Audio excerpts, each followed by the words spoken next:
Welcome to the Deadlifts and Pizza podcast, where we discuss no BS fitness and nutrition. We're your hosts. I'm Laura. And I'm Jamie. Let's get into it. Awesome. All right, what's up? Hey, how was your weekend? It was good. We had the black belt test for Joaquin. Yeah. Yeah, How'd that and go? I told you about that, right? Did No. I didn't tell you about it. You didn't tell me. I said to tell me, but you never did. And okay. You sent me a picture that you were going to do it, but then, yeah. I have a story. I don't know if it's going to translate very funny, but it'll be good actually for this. So as background, I do Taekwondo. I do it with my son, but not really with my son. He does a kids class, but the master also has an adults class. And my neighbor is the one who recruited me for the adults class because he does it. And he's similar to us in that he strength trains and he's very fit. And like, so we already kind of bond over that. So he was the one that told me like, you should totally join because it's also like a high intensity, like this guy, he does like combat Taekwondo. So it's very much like high intensity sweating, a good workout. Plus you get your black belt, you live in Korea. It's a cool thing to do. So I joined. And there's been other adults that have drifted in and out and are, you know, will be there consistently for some time, but then they leave. But it's always just been like me and him. So me and him and the master have like this good kind of flow going. And one of the things about my friend, about this guy, is that he's incredibly strong. He is naturally strong and naturally athletic because his son is also just like naturally, like when we talk about genetics, like the two of them are just like natural athletes. And he is also strength trained. So he's incredibly strong. So when he's out like doing the sparring with the master and stuff, like it's insane how hard this guy kicks. I have sent Laura videos of that. And it is like he throws the guy jumps a little bit too to give that, you know, the master will jump a little bit to give some give. You know what I mean? How if like somebody's going to kick you, if you jump, you get that little, but he will like literally fly up against the wall multiple times especially when my friend does a back kick. It's like insane. Like the back kick is the strongest kick. And when he does a back kick, so I won't personally spar with him when we're practicing. Well, I'll spar with him, but like when we're doing practice kicks, whenever it's back kick, I won't do it. I'm like, nope. And I pass it to my master. I'm like, I'll wait for you. I will not do it because I just won't do it. So one of the jokes that we kind of have is like, dude, if your family was actually in danger, like you would kill somebody, like, you know, cause he's just so strong. But one of the things he said is like, I don't want internal organ damage right now. No. I just, you know, that's how it feels when you feel like he back kicked me at what he said was like 30% once. And if I didn't have my core braced and was absolutely ready, like I was like, you would have broken my body, like all of my internal organs. Like, so, but we joke about how like, he's like that he has to actually learn control because he has two switches. He's either like chill or he's like 100% like, it's hard. So when he spars with me, that's how I joke. I'm like, this is your practice in self-control. You have to like pull it down. Like you have to actually like, you know, focus. So going into this black belt test, he was going to be testing as well and going against other adults, but there was only 4 adults that registered. There's like 300 plus kids from all over the city. There's only 4 adults. And it was him, this 17-year-old boy, and these 2 like women that are like my stature. And for sparring, it's only like 10 seconds. And they really don't actually even like, they're not really looking for super skill or for you to do anything big. They just want to see that you can kick. Like most of the kids were just like skipping around and they pass, you know what I mean? So it's not like super serious, but you know, our master trains in combat Taekwondo, and most Taekwondo masters are not really that interested in sparring. They teach form, they teach the art of it. They're not really teaching like the combat portion of it. So anyway, Ross is also well-trained is the point, my friend. So he gets on the mat and he ends up getting paired with the 17-year-old kid. And they're about the same height, but the 17-year-old kid is this like scrawny kid. And me and my husband are standing up in the balcony watching. And my husband is joking like, knock him out. He better knock him out. I want to see that kid fly across the stage. I want to see all this picnic. And I was like, shush, like he's going to control himself. We've been talking about this. Like, and so they get ready and the kid kind of like jumps forward and does a little like kind of half-assed roundhouse kick. And my friend just like instantly goes immediately, I'll send you the video, into a back kick and knocks this kid. He flew off the mat, like elevated and flew off the mat onto the hard floor, like bounced a couple times, like gripping his gut. And my friend is just like standing there, like stiff arm. Like you could tell he definitely didn't mean to do it, right? He didn't mean to hit him, but the kid probably wasn't braced at all. His core probably wasn't braced. He probably was just thinking he was gonna, and it took him a while to recover. Like he stood up and he walked back, but then he fell to his knees again and he was like holding himself. Aw. And then the ref or whatever was trying to get him to stand up and he was like putting up his finger, like, hold on, hold on. And we were just like, oh, like our hands flew to our mouths. And Donovan was like, oh my God. I don't find this story funny. It's my sad. God. It's not funny. We were like, it was a combination of, oh my God, is that kid okay? But also I was like half laughing, half like gasping. Like it was so funny and worrisome. And the kid ended up getting up and I could see my friend like say something to him, kind of like probably like, sorry, I'm not going to do that again. Like, we're good. And then they did a couple little spars and then it was fine and it was over.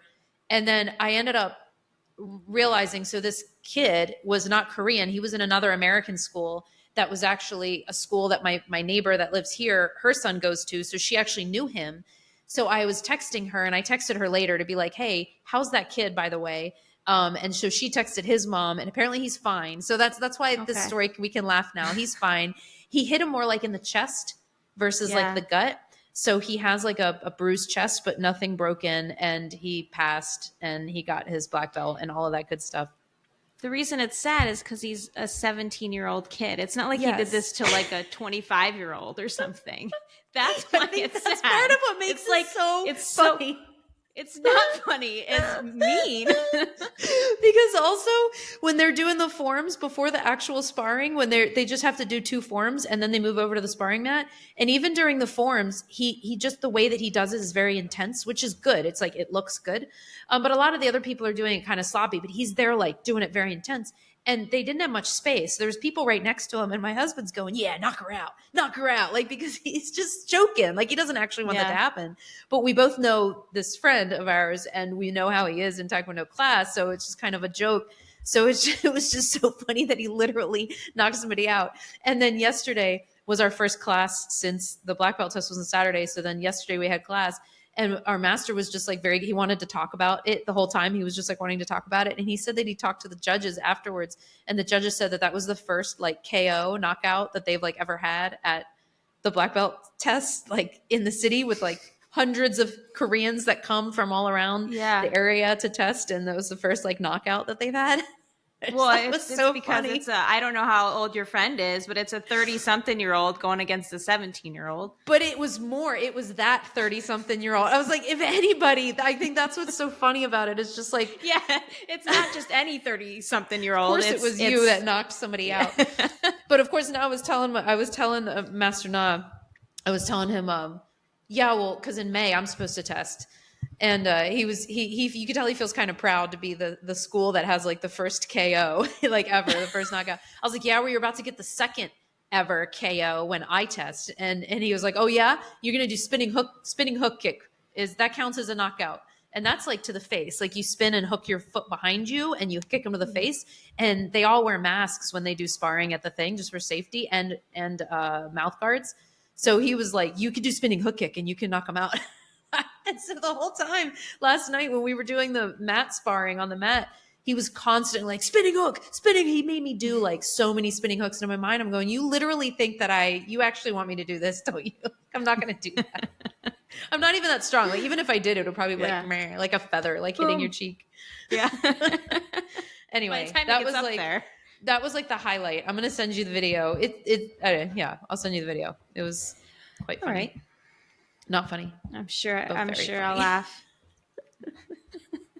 I won't. I don't know. I think it's funny when people get hurt. Do you not think it's funny when people get hurt? No. I know. I hurt myself once and you laughed at me. Or no, you were like, good. You were like, good, because now I can beat you. That was your reaction. Whereas if like you got hurt, I'd be like, oh, are you okay? Yeah, but like if you are okay and everything's fine, it becomes funny. Okay.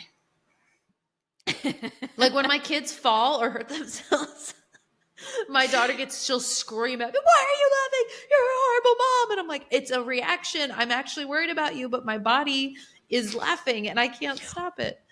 Well, I do laugh at you know that I laugh at very uncomfortable things that I don't really actually think are funny, but I don't know. I don't like when things are serious, so I just break the tension with laughing. So if I'm going to tell you a serious story, there's going to be lots of like laughs, and you'll be like, "Why is she laughing about this? This isn't funny." Yeah. So maybe I'll laugh. Anyway, I thought this was funny. I was like gasping and laughing and like all of the things. Yeah. Do you want to hear about a study about nutrient partitioning? I do. Okay. In layman's terms. In layman's terms? Yeah, so what is I nutrient partitioning? I will explain Laura? it a little bit better. I get nervous anytime I talk about, like, I just have so much to say, and I You know should I'm have gonna done a forget Jamie things. intro. Like, speaking of all of that, do you want to talk about nutrition Yeah, partitioning? right. Like, I know I'm gonna forget things, and you're gonna interrupt me, but this, and they're like, ah. So sorry in advance to people listening. I'm really good at this. So it's about vitamin D. Can I tell you what happened to me the other day in relation to that? No, I'm just kidding. That was a joke interruption. Well, you didn't interrupt me in the middle of like a long thought that there's more. Okay, Okay, I should have waited. So it wasn't too bad. I was like, okay, before I get started, why not? Yeah. Better Okay. now than later. I'll wait till then. Okay. All right. So there was a study done on vitamin D and nutrient partitioning. So nutrient partitioning means, you know, where your calories are going. Are they going to go towards fat? Are they going to go towards building muscle? So that's just the fancy term of it, but that's basically what it means. So this study was done, though, something to think about was it was done on mice and zebrafish. So not on humans. It still had some pretty good information, but it might be a little different if it was done on humans. But I think yeah. I think it still tracks. So anyway, what they found was that high doses of vitamin D, I'm going to read it in their words and then explain it, preferentially allocates excess calories to muscle and growth instead of fat by increasing leptin production and sensitivity and decreasing myostatin production. So basically what they found is that vitamin D will help you build muscle and not put on fat, especially if you're in a calorie surplus. By increasing leptin and leptin sensitivity. So leptin is a hormone that tells you when you're full and will suppress your appetite.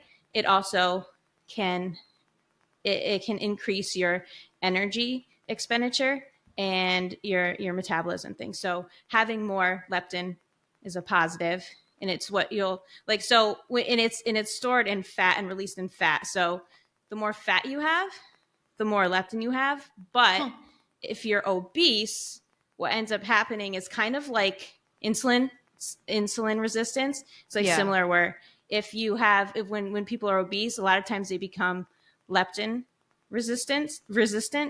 And so there was like studies done on trying to see if increasing leptin in certain individuals would lower their appetite, like if it could be a treatment for obesity. But they found out that a lot of those people, it didn't do anything because they were already like they weren't sensitive to it anymore. Does that make sense?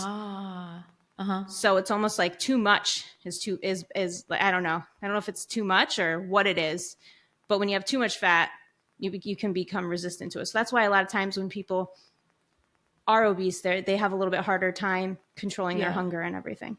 Well, so I have a question, and I know that there was another reason, but you said that so nutrient partitioning is how your body's using the calories that it already has. Yeah. And if it's increasing leptin, so that's making sure that not making sure, but that's helping you not overeat because you're not having that appetite. Mm-hmm. But what is it that's helping the nutrients or the calories that you've already had partition properly into where we want, which is muscle growth versus like fat gain? Well, there's I'll get into the myostatin part. So I was wondering that too with the leptin, like, because I don't know how that actually helps you determine where the calories are going. Right. But what it did show, and I'll get to that a little bit more too, is that it also seemed to increase your energy expenditure so that your weight stayed the same too. So increasing that could have helped with that, because that also increases your energy So a couple of expenditures. wonderments I have, or curiosities too, Yeah. I have a thought and then I have a wonderment. The wonderment is, I wonder how much of a difference it makes, right? And then the thought that I have is that's one of the reasons why, without going into a science textbook and reading it, right, to everybody, that is another one of the reasons why eating like 80 to 90% whole foods is so crucial, is because we have lots of data and studies that show all the different like micronutrients and how they impact hormone response and release and nutrient partitioning and all the other functions we want to happen in our body. It's not just about calories. And yes, calories it's the law of thermodynamics, but there's a whole other host of stuff that's happening that influence different composition changes that we want as well, and health and lifestyle things and gut health, et cetera, et cetera. Yeah.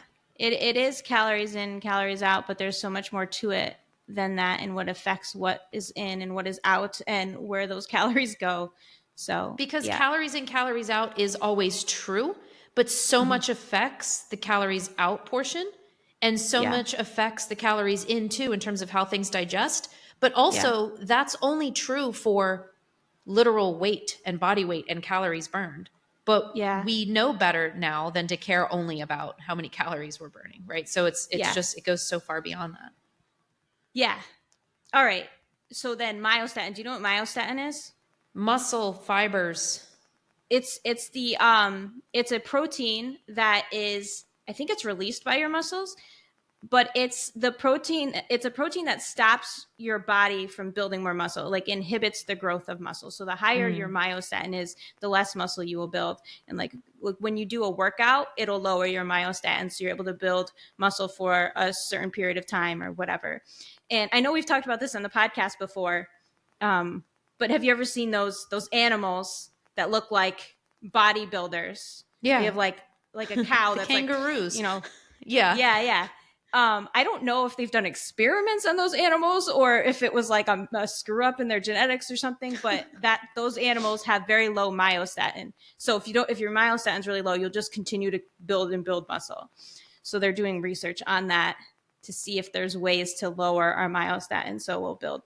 That would be cool. People will build. It was more like muscle. It's like the next Ozempic, but for a different reason. Like it's like a shot you take to silence your myostatin. So we're just gonna all be walking around like bodybuilders, shredded.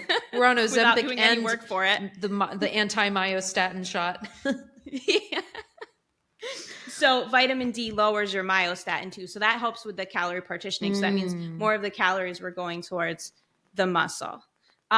Now, when it comes to how much of a difference, it's not like a huge difference, but it was a linear progression. So they had a no D group, a normal D group, and a high vitamin D group. And it was a linear progression when it came to like grip strength. Like each grip one strength was higher. of the zebrafish. Yeah, I have no idea how they tested that. I was reading that and I was like, strength. Even of mice, like how do you? I know they can grab things, but how do you force it to grab something and then test how well it holds on? I have no idea. I was wondering that too when I was reading it. I was looking at all the charts and I was like, grip strength. Like what did they do? They have like the zebrafish. I have no idea. I want to see absolutely jacked zebrafish doing pull-ups for this study. So yeah, the grip strength was each one went up. Lean mass production. So the high vitamin D group had the most, then fat, the opposite. The high vitamin D group had the lowest fat percentage. And then the body weight on all of them was close to equal. They were all about the same. I didn't really see much of a difference. And it said high dose of vitamin D built muscle without altering weight. Increasing vitamin D also increased energy expenditure, like I said before. So they also increased their maintenance. I feel like there's calories. studies on humans with vitamin D. There are some. In this, but probably not great or seeing exactly what we want, but it's making me want to go look up more of them. I don't know if there's any on this particular, like this exact thing. I don't know why they Yeah. couldn't do this on humans. I don't, No. maybe Yeah. because the dose was, I don't know how high the dose of vitamin D was. Maybe, I don't know why you wouldn't And do is this on there humans. a upper limit of how much vitamin D you should have before you Oh, get yeah. negative Yeah, side there effects? is. Yeah. Yeah. Any of the fat soluble vitamins. So vitamin D, vitamin A, Got it. vitamin E. Yeah. Yeah.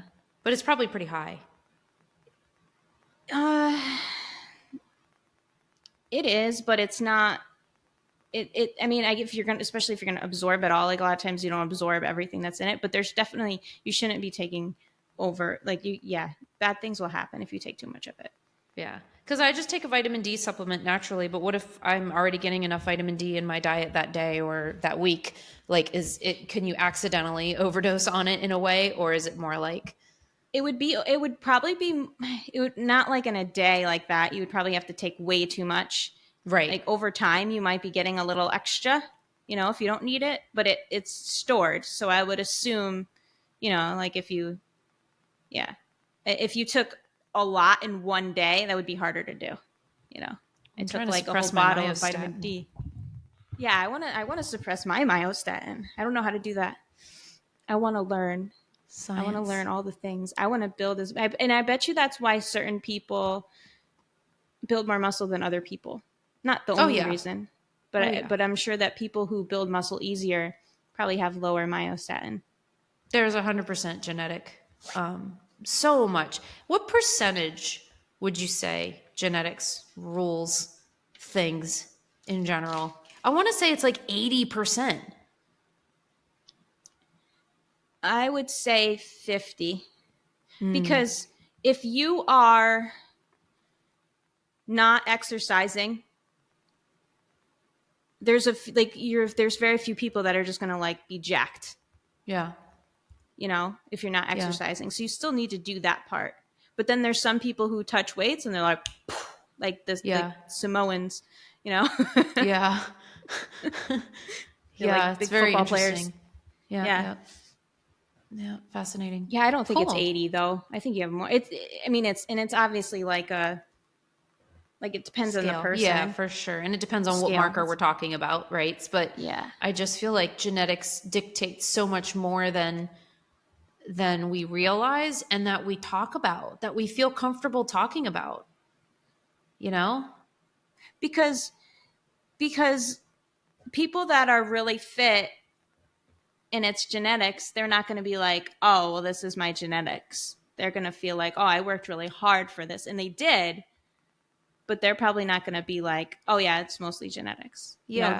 They don't, because they don't know what it would be like to not be themselves. So they just assume it's just all the hard work and don't realize that other people work just as hard, but don't get the same results. Does that make sense? Yeah. That's how I feel. I mean, and it's like that with everything. Like I remember talking to a very good friend of mine that is doing really well in life and is really put together. But one of the things that she's told me about, because she has twins, and the twins would, when they were little and in school, they had such differences in the way that they were in school. Her daughter, they were a boy and a girl, and her daughter just really struggled with things where everything came easy for her son. Like he was like 5, 6, 7, and everything he did, he just excelled at, and he didn't really have to try that hard. And it would drive his twin sister crazy because she was like, struggling to read, and he's just like zooming through paragraphs.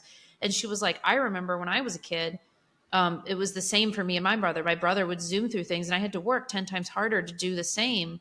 But now it's interesting. Now the twins are 18. They just turned 18 and they're both incredibly intelligent. But the girl is like, God, if you met this girl, she's like a 40-year-old woman in an 18-year-old's body. She reads, she's always has her nose in a book. She is going to like a top college. She's going to change the world. And the boy's amazing, but he's very much like, oh, I play soccer. I don't know where I'm going to go to school. Maybe I'll do this. Maybe I'll do that. But like, and a lot of that could be genetic too. But it's also like the idea that like her whole life has been trying so hard to work hard to be. And so when things come easier to you, sometimes it changes your pathway when you're older. It's almost like sometimes things that people see as like a I don't know if privilege is the right word, ends up being the opposite, Yeah. It's like if you grew up with a really easy life, you might not be inclined to work as hard when you get older or know Because you how haven't to work developed as that hard. grit. It's that grit Yeah. piece. Yep. I was reading, I want to read this book actually, but I really struggle reading things like this. But the book Grit, there's a book called Grit, and I started it. I read like a chapter. Who wrote that? That sounds familiar. I don't know. I'm going to remember I authors' think I heard names. of that and I wanted to read it too. Yeah. The first paragraph, super motivating. So maybe I'll just have ChatGPT summarize it for me actually, because that would feel much better. Is motivating. Chapter. I said chapter. I believe I read a whole chapter. Oh, I thought you said paragraph. I swear you It's said very paragraph. possible actually. But it's just the importance of grit, and how grit is like the center of so many of those things. And that even if you are in a situation where you are like privileged or have this like very easy lifestyle, how important it is to make sure that grit is inserted into that somehow, and figuring out ways to insert grit. Because that's what it was. It was like the studies done of people as they get older and into adulthood, and people that are successful and not successful. The one common thread through all of successful people, regardless of their background or where they come from or how easy or hard they had it, is their ability to get through difficult situations. That grit. Yeah. And that's what grit is: getting through a difficult situation and continuing to push and not giving up. It's that alone. Doesn't matter how smart you are or anything. I sometimes I think about people who are really rich, or people who have, I don't know, that are more privileged in life, and how hard it would be to parent. Like, you have to create difficult situations for your kids because they just have things a little bit easier. Mm-hmm. And I think it's almost hard. It's harder to create certain situations for them. Like, it's almost a what's the word I'm trying to think of?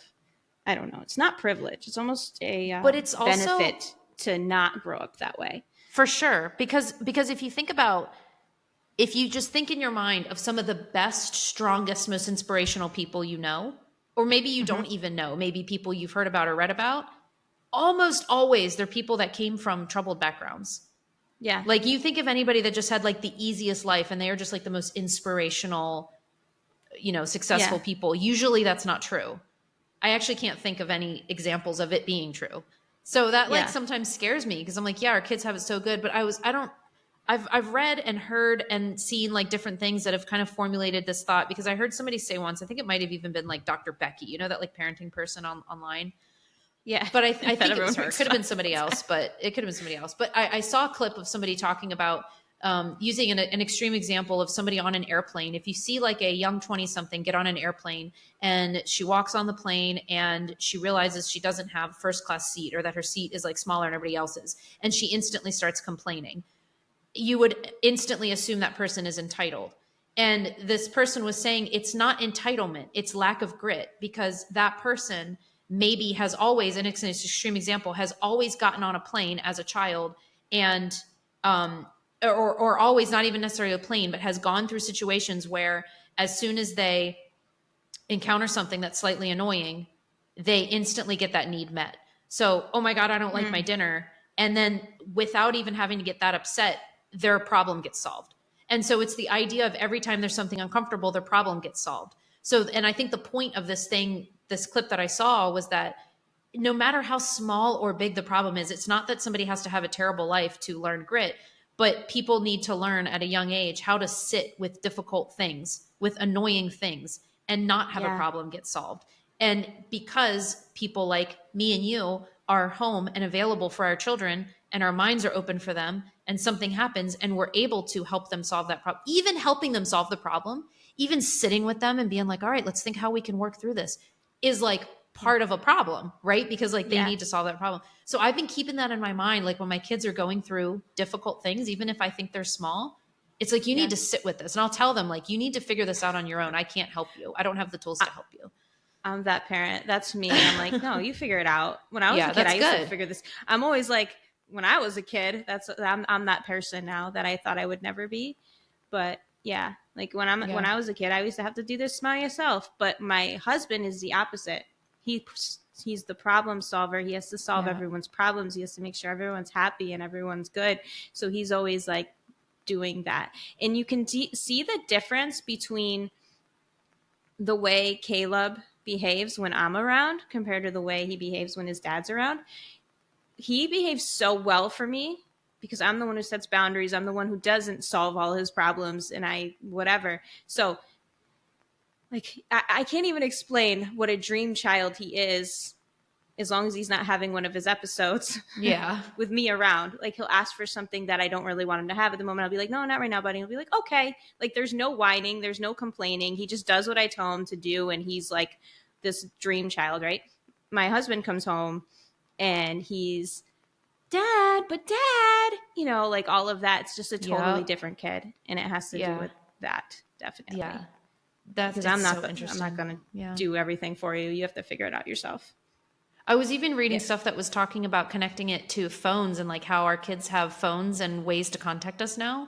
And the like, yes, like, okay. And whatever I was listening to was like not advocating to take those away necessarily, but think about it. Cause this person I was listening to, I don't remember who it was like talking to a parent and kind of encouraging this parent and the struggles they were having to like, well, why does your kid have a phone or have a device to contact you? It was like, well, I mean, if they're out of the house on their bike, they ride their bike around the neighborhood. And what's going to happen if like their bike breaks down and like they're farther away and their bike breaks down?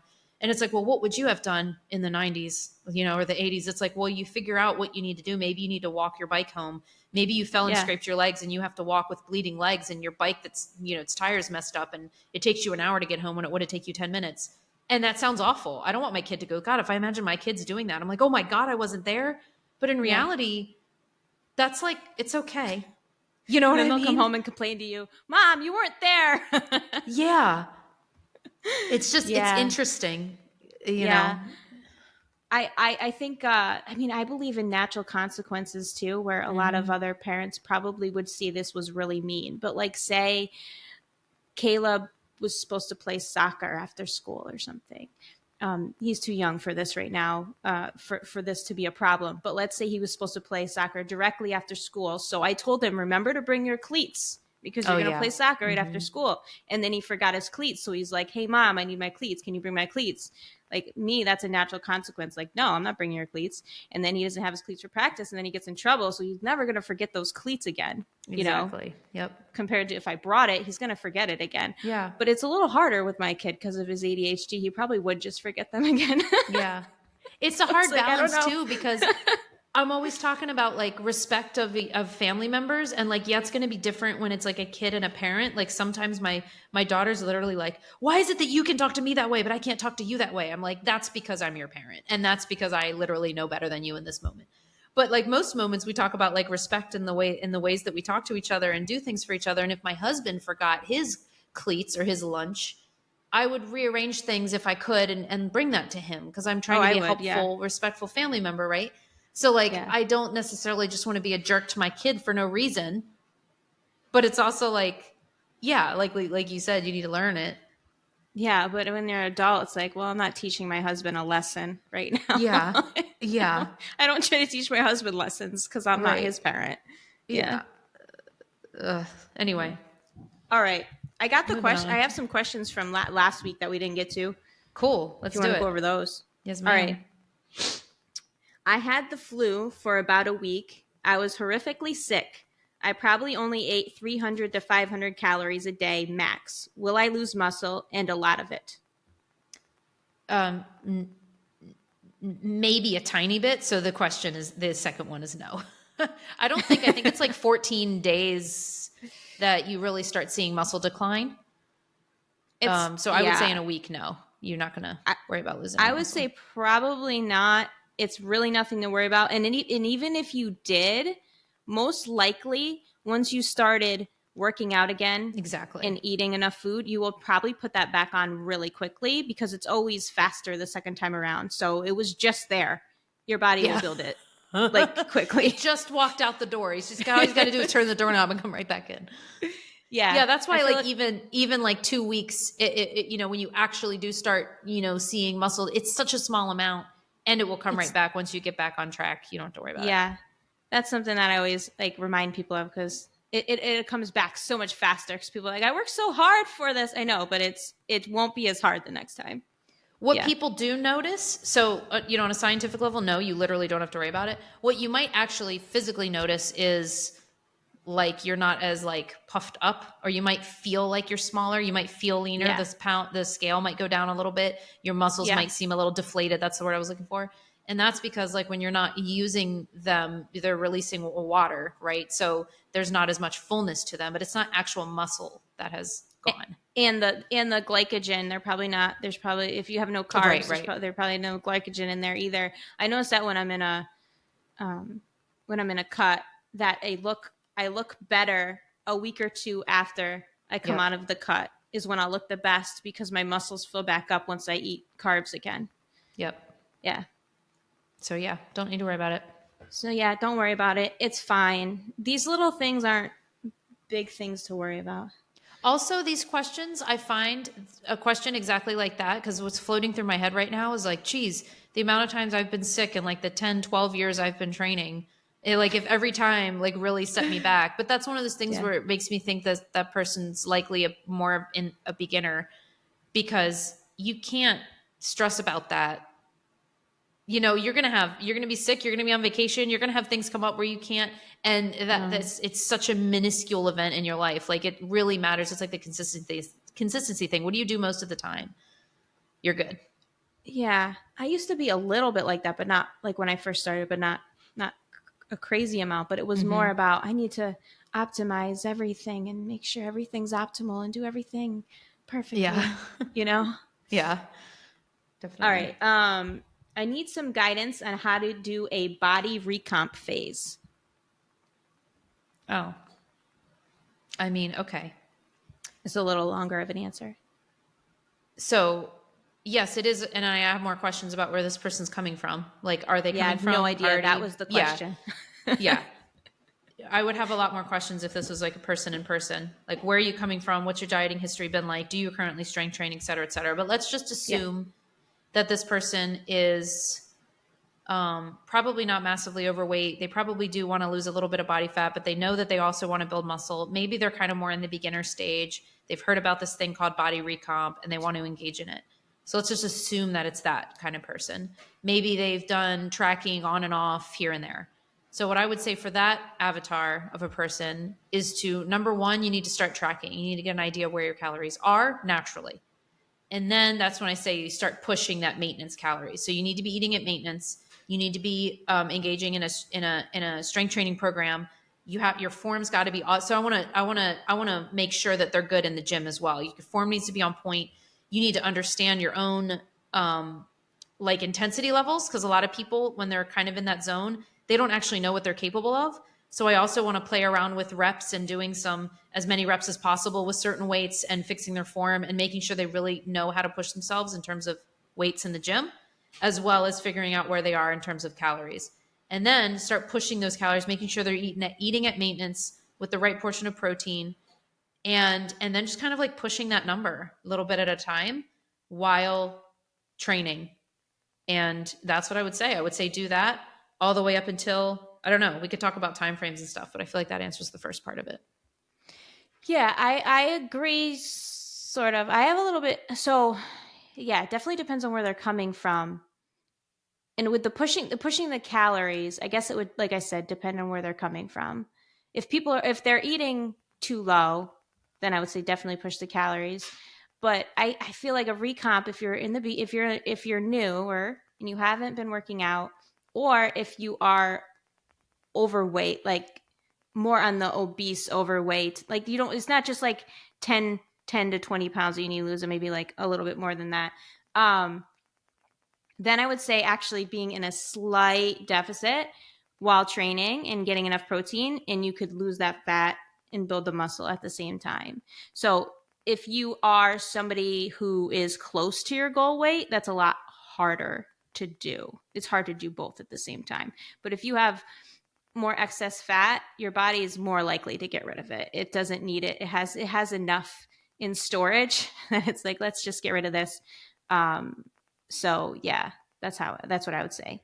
Yeah, the answer to this question really has to depend on where the person's coming from, like you said. Yeah. Because if somebody's more overweight and more beginner, then yeah, they can get away with eating at a slight deficit and still have like the exact results they think they want. but if you take someone who's already eating, a comfortable amount of calories and is already working out in the gym and just wants to see that kind of shift start to happen, a lot of times this is somebody that's never actually eaten, really kind of like eaten closer to 2000 calories and maybe even push that a little bit. Because I know the first time I really started eating at 2000, it was like, it felt almost like, okay, this is what my body actually wants. But then when I started pushing that number a little bit to like 2100, 2200, my body just like revved up and accepted all of that. You know what I mean? It's like pushing, and it's like it's like creating a new maintenance. You know what I mean? It's like pushing it. It is. And then there's a point where you push it over and you're actually in a little bit of a surplus. And that's what you wouldn't necessarily want to get into with somebody. You'd want to try to get their maintenance as high as possible and just try to see if you could test where that was, and then have them stay there for like a long period of time while training properly. And you would literally never have to adjust that number, other than maybe little bits here and there if they fell off the wagon or got, felt a little fluffy, pull it back a little bit, but really just kind of stick there for a long period of time. Yeah, both strategies can work. I feel like, depending. Again, it depends on the person and where they're coming from. So that's a big piece of this. It's hard to answer without knowing that information. Yeah. I don't think like someone like us, it's a little bit harder to do the body recomping. Yeah, I feel like it's like, and if it's happening, because I think, science shows that it definitely can still happen, it happens too slowly, and especially too slowly for my life. So that's something like, well, if I was really, really consistent with this all of the time, then maybe I would start to see those changes. But like, I'll have periods where I'm just like completely off or blah, blah, blah. It's like, I want to see something happen and then like lean into the season of whatever's else like life throws at me or whatever, but it just doesn't work. That's one of the reasons one of the reasons when I first started strength training that I loved about it was that it didn't really matter where my calories were. I was going to see results some way or the other. So as long as my protein is good too.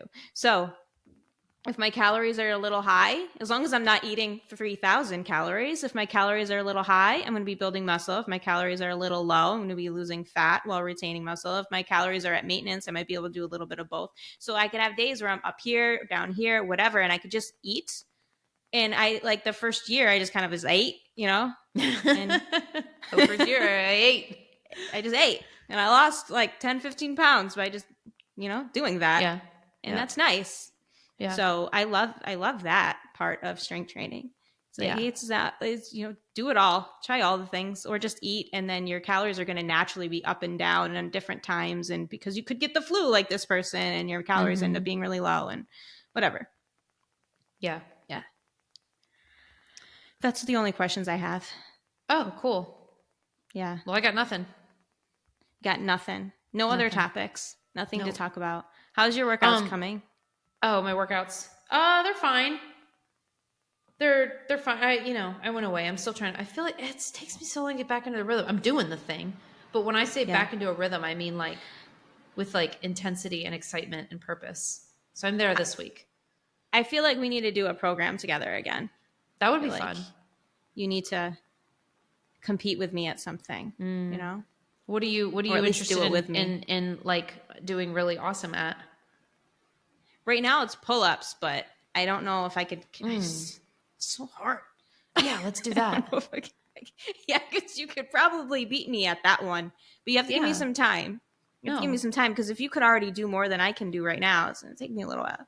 I do like the idea of doing a program together. Let's talk about that on the side.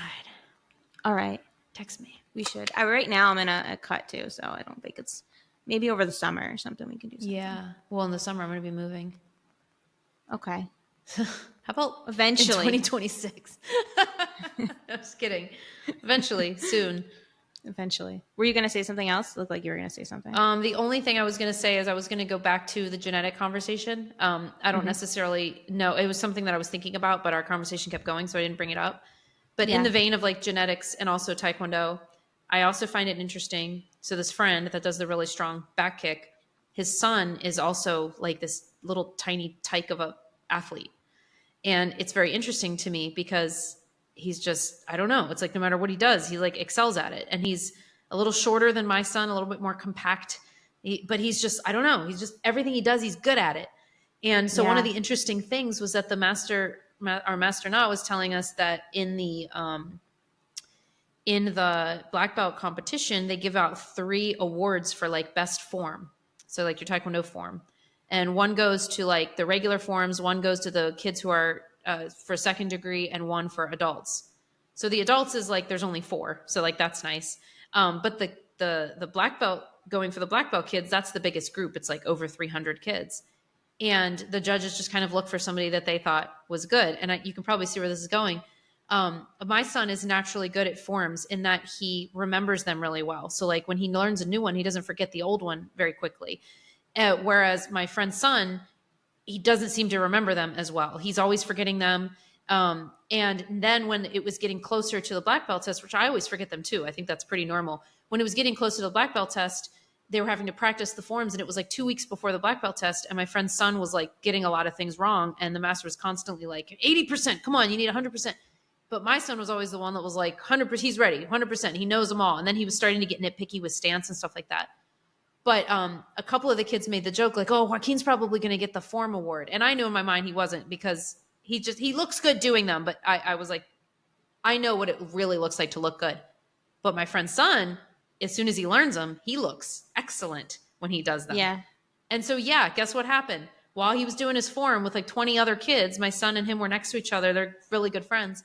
He got pulled to the side, and he ended up getting the award out of like 300, mostly Korean kids. He ended up getting the form award. Not surprised at all, but it's just very interesting. And he spent like a week like cramming all of this stuff in. But like once he's got it, his body's just, he looks good doing everything. Yeah. And my son's kind of like not coordinated when he's doing kicks in the air. He's kind of landing funny and falling and off balance. And it's just very interesting. That genetic thing, how you're built. I was one of those kids. I always sound like I'm bragging, but I'm really not. I am actually most insecure person, but I swear it sounds like people probably think I'm like full of myself. But when I was talking about how elite you are, and I know it's a joke. It's funny because I don't really believe that. But you do, but you don't. I do, but I don't. Yeah, that's the thing. I do, but I don't. Yeah. If I had someone in front of me that I can confirm. Yeah, no. Yeah. It's weird. I'm a weird person. But yeah, when I was a kid, I was one of those kids that was good at a lot of things. Like you were talking about the one kid who was just like reading everything really fast, and that was me. I was good at everything, but I don't know. Some of it was because I'm naturally good at things, and I think some of it is because I care more than most people. Yeah. So much about doing a good job that I had to do well. So I was always trying really hard. So I don't know if I actually was better or if I just cared more because I learned things because I cared to learn it. Does that make sense? Yeah, but in terms of athleticism, you're definitely built that way. Because I remember too, the one time we've actually met in real life in person, which is crazy.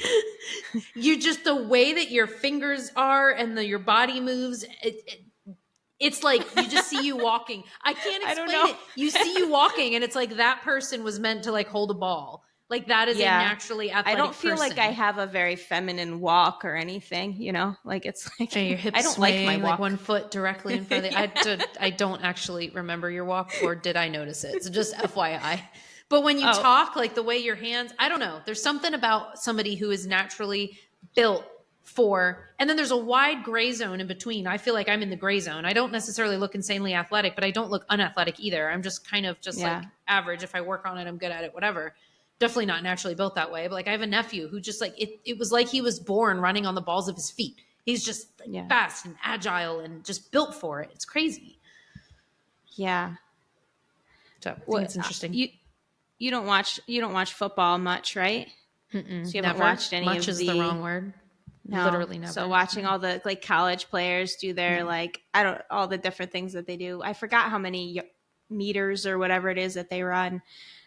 Those people are freaks in a good way. I bet. You know? Yeah, I bet. They are like insane. Yeah. And the crazy thing about football is that it used to be like some of them were very athletic, but then you had certain positions where, you know, it's a lot of just really big people. Like they might be out of shape. They're not super athletic. But now those same people can also run really fast. So now you have this 300-pound person running at you at like, I don't know how fast, but just imagine being a quarterback back there. Like, I would literally die. Yeah. I think if you just randomly put me into like an NFL football game, just replace you one hit me, I literally die. Yeah. Dead. Yeah. Anyway, I love football. I know. I can't wait to watch the Giants suck again. Yeah. Yeah. But at least they have a quarterback now. Just text me. I'll listen. You're like, oh, darn. I'm so sorry. Oh. All right. Good pod. Good conversation. We're done. Goodbye. All right. Thanks so much for listening. If you liked this, please like it, share it with a friend, comment. When I mean like it, I mean like literally like it on the app. I don't just mean like it in your brain. Like click a button that says I liked it, subscribe, comment. It would mean so much to us. Let us know you're there. Yes. Yeah. Comments. Let us know what you want us to talk about. Because we want to talk about what you want us to talk about. We like talking about what we want to talk about too, but I don't have any idea what you actually want to hear. That's a great, if you're listening to this right now, if you could leave a comment and let us know a topic you want to know more about, a question that you have, anything that you would just like to hear our take on, that would be super, super helpful. Yes. For us. I think we are going to do, I don't know, maybe next week, episode on fat loss on like a blueprint. Oh, fat loss, right. I thought you meant the prize thing for likes and shares. Oh, eventually. No. We want to do like a blueprint of how to get your beach body for summer. Get summer ready. Summer ready. Yeah. Yep, that's coming. Okay. Awesome. Talk soon. Bye.